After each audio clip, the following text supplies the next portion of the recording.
dhalinyaro ku soo dhowaada taxanaheennii noo socday qaybtii 15aadna waxay noo joogtay xamdiya oo tagtay foornada si ay ula midowda wiilkii masaariga ahaa uu u guursado ayada.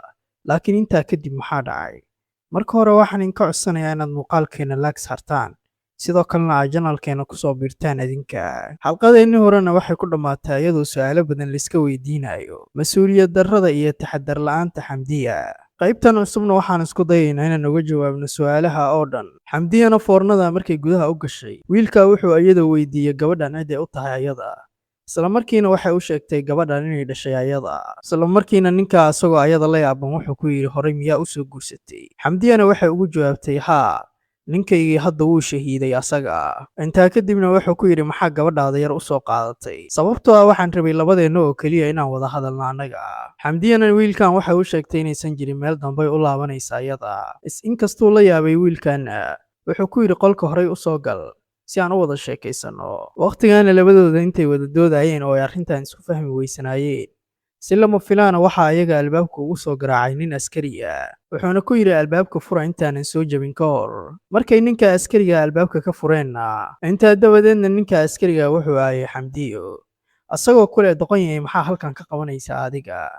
ninkii shaqaalaha ahna waqtigaa wuxuu isku dayay inuu goobta ka baxsado, laakiin ninkii booliska ayaa celiyay asaga.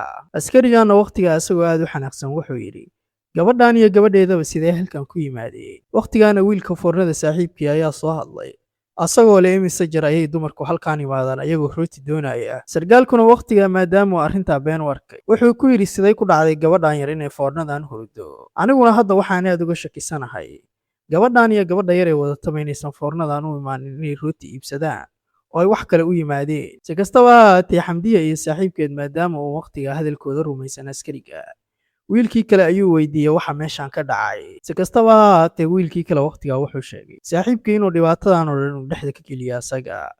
askariguna markuu arrintaa arkay wuxuu yidhi ma jiri doono qof foornadan ka baxayo ilaa ay wax kasta ii kala caddaadaan aniga. arrinta dhabtaa oo meeshaan ay gabadhan ku imaateen aan ogaado. annaguna kamana shakisanayn foornadan inay naag joogto, keliyana meeshaan waxaan ugu soo leexanay markaan maqalnay gabadha yar ooyinteeda. haddana waxaan rabnaa wax kasta in si cad loogu caddeeyo. dameerkan foornada kula joogana waxaan ka rabnaa su'aalaha oo dhan inuu nooga jawaabo asaga. intaa kadibna xamdiya askartu bannaanka ayay u soo saareen ayada si ay si qaasa ugu waraystaan. xamdiyana markii waqtigaa wax laga weydiiyey gabadhan yartaa cidda ka dhashay ayada waxay sheegtay nin askariya inuu ka dhalay. ninka askarigaana uu hadda dhintay asaga. idinkuna hadda ma xishoonaysaan sababtoo anigoo nin askariya uu iga dhintay ayaa sidaan foosh xun iigu xadgudubteen, sidoo kalena ay jaafayseen gabadhayda. si kastaba ha ahaatee sargaalku waqtigaa wuxuu ayada weydiiyey meesha ay degan tahay, waxayna u sheegtay isla waddadan inay degan tahay ayada. laakiin wuxuu ka diiday arrinta asagoo kule waddadan oo dhan dadka degan waa dad sharaf leh, sidaa darteedna meesha ma deganid adiga.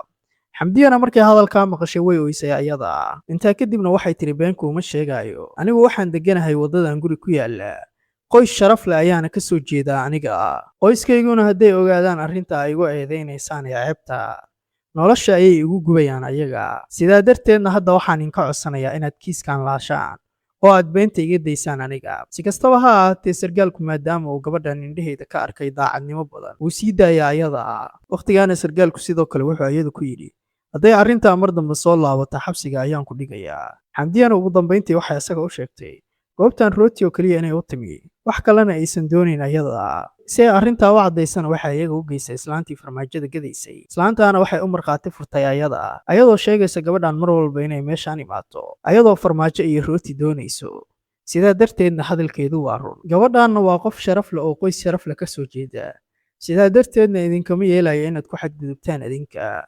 marka waa inaad isku laabataan askartiinna oo aad raalli gelisaan ayada. gabadhanna anigu wax xumaanayay wax qalada hore uguma arkin ayada. askariguna markuu arkay xaqiiqooyinkan oo dhan wuu raalli geliyey wuuna sii daaya ayada. wuxuuna ku yidhi mar dambe yaysan arrintan soo laaban. intaa kadibna xamdiya waxay u mahad celisay islaanta. intaa dabadeedna si degdeg ah ayay waddada ugu dhacday ayadoo aad u cabsanaysa.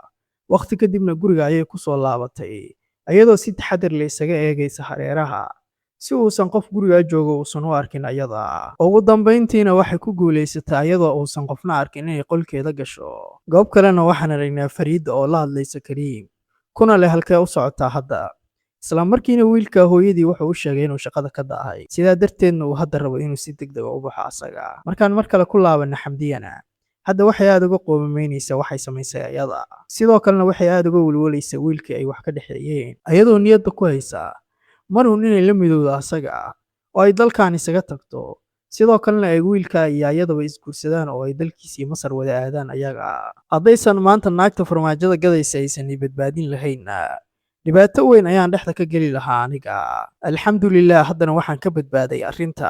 Waqti kadibna xamdiya markay la kulantay Abu Maxamed wuxuu ayada weydiiyey sababta albaabka guriga oo furan ay uga tagtay ayada, isla markiina waxay ugu jawaabtay inay ilowday albaabka.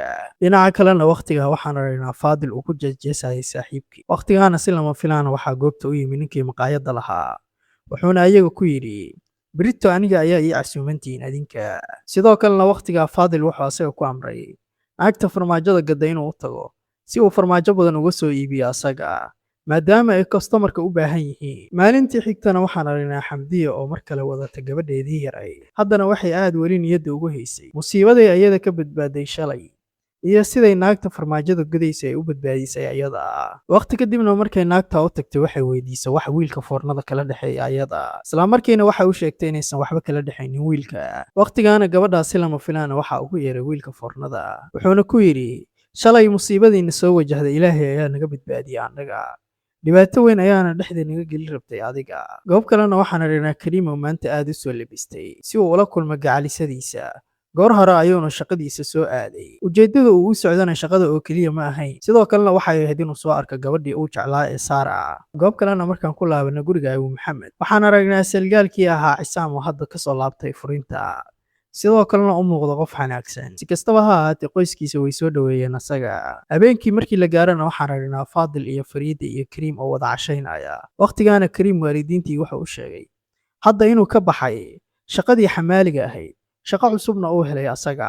Fariidana wiilkeeda waqtigaa way u duceysay ayadoo kule shaqadaada cusub ilaahay ha kuu barakeeyo. Faadilna waqtigaa wuxuu sheegay inuu ku raaxaysanayo shaqadiisa kabalyeerinimada ah, sidaa darteedna wiilkiisa hadda wuxuu ku codsaday inuu shaqada kula soo biiro. laakiin Kariim ayaa iska diiday arrinta sababtoo ah wuxuu rabay inuu u dhowaado saaxiibadii Saara mar walbana uu arko ayada. subaxdii xigtana waxaan aragnaa Faadil oo xaaskiisa u sheegaya inuu rabo inuu baxo asaga, laakiin waqtigaa xaaskiisa waxay asaga ka codsatay inuu rootiga meelo usii geegeeyo asaga, laakiin wuxuu u sheegay maamulihiisa inuu asaga ka codsaday farmaajada inuu ka doono islaanta, sidaa darteedna aad baan u daahay hadda. dhinaca kalena subaxda xamdiya waxay soo doontay rootiga iyo farmaajada, halka Faadilna uu wadada dhinaciisa ka soo qaaday asagoo u socda islaanta farmaajada. si kastaba ha ahaatee su-aasha waqtigaa maskaxdiina kusoo dhacaysa waxay tahay labadan qof ma wada kulmi doonaan, maxayse tahay hadday wada kulmaan falcelintooda. si kastaba ha ahaatee xamdiya ayaa goobta ku hormartay labadooda, markay alaabteeda soo iibsatana si degdeg ayay meesha uga soo tagtay ayada. si degdegana waxay ugu guulaysatay inay goobta isaga tagto intuusan Faadil imaan ka hor. daqiiqado yar kadibna Faadil ayaa goobtaa yimi. goob kalena waxaan aragnaa Kariim oo hadda ka shaqo bilaabay dukaankii ay lahayd gabadhii uu jeclaa hooyadeed. waqtigaana maamadu waxay asaga u sheegtay mar walba uu shaqadiisa kusii dadaalo in mushaarka ay usii kordhin doonto asaga. goob kalena waxaan aragnaa Fariida oo la joogta islaamaha ay dariska yihiin. waqtigaana waxay ayada u sheegeen gabdhahooda inaysan u ogolaanin inay bannaanka u baxaan ilaa marka dambe laga guursado, markaa ayayna xornimo dareemi doonaan ayaga. si kastaba ha ahaatee waqtigaa Fariida islaamaha waxay weydiisay meesha ay ku dambeysay xamdiya. maamadana ayadoo arrintaa qarinaysa waxay ku tiri xamdiya waa layga guursaday, haddana ilmo ayay leedahay ayada, si sharaf leh ayayna gurigeeda u joogtaa, nolol farxad badan ayay ayada iyo ninkeeda ay ku wada nool yihiin hadda. markaan ku laabana guriga Abu Maxamedna hadda asaga iyo walaalkii muran ayaa soo kala dhex galay, sababtoo ah wiilka askariga wuxuu doonayay intuu gurigan joogo wax walba u baahan yahay in la siiyo asaga. waqtigaana xamdiya waxay la joogtay xajiyo, laakiin si lama filaana Cisaam ayaa ugu yimi ayaga, wuxuuna ku yidhi kaalaya arka gaariga iga cusub. si kastaba ha ahaatee qoyska Abu Maxamed way u xanaaqsanaayeen asaga, sababtoo ah habeenkii uu yimi ma uusan soo booqan ayaga. si kastaba ha ahaatee waqtigaa waxaa asaga u hambaliyeysay hooyadii iyo qoyska intooda kale, sababtoo ah hadda waxay ayaga ku faraxsanaayeen wiilkooda inuu gaari cusub soo gato asaga.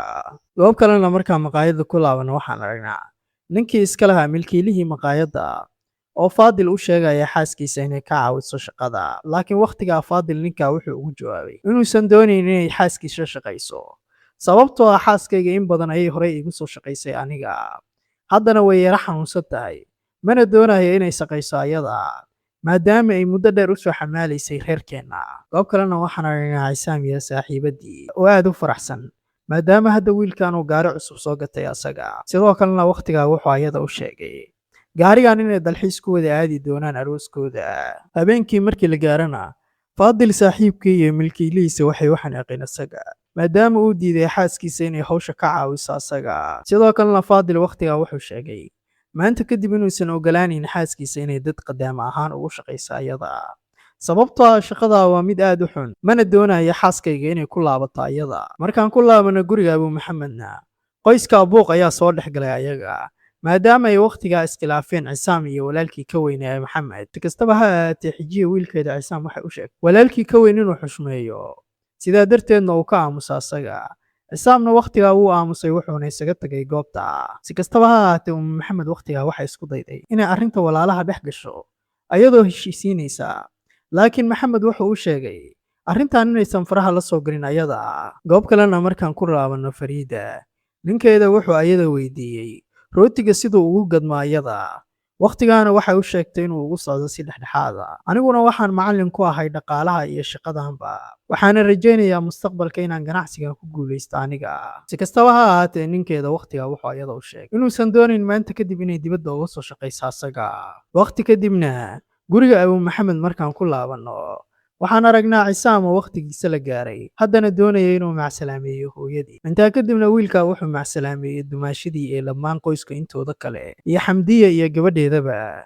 intuusan bixin ka horna hooyadiis waxay asaga ka codsatay inuu raaligeliyo walaalkii ka weyn, laakiin Cisaam wakhtigaa wuxuu iska diiday arrinta, asagoo ku leh walaalkay aad buu igu xanaaqsan yahay aniga, mana aqaano sababta. intaa kadibna wiilka Xamdiya ayuu lacag siiyey, wuuna macsalaameeyo goobta ayuuna isaga tagay asaga. bil kadibna qoyska taleefankooda ayaa si lama filaana loo soo wacay, wakhtigaana Xamdiya ayaa si degdeg u qabatay taleefanka, laakiin akhbaartii ay taleefanka ka maqashay waxay ahayd mid aad u xun, aad bayna uga naxday gabadha. akhbaartan hilaaca oo kalena markay maqashay aad bay u weysay ayada, sababtoo ah warkan wuxuu ahaa mid naxdin leh. qaybtii 16aadna meesha ayay ku soo dhammaatay. haddii aad nala soo gaartay dhammaadka muuqaalka si aan ugu soo darno qaybaha kale ee taxanahan xiisaha badan, aad baad u mahadsantihiin.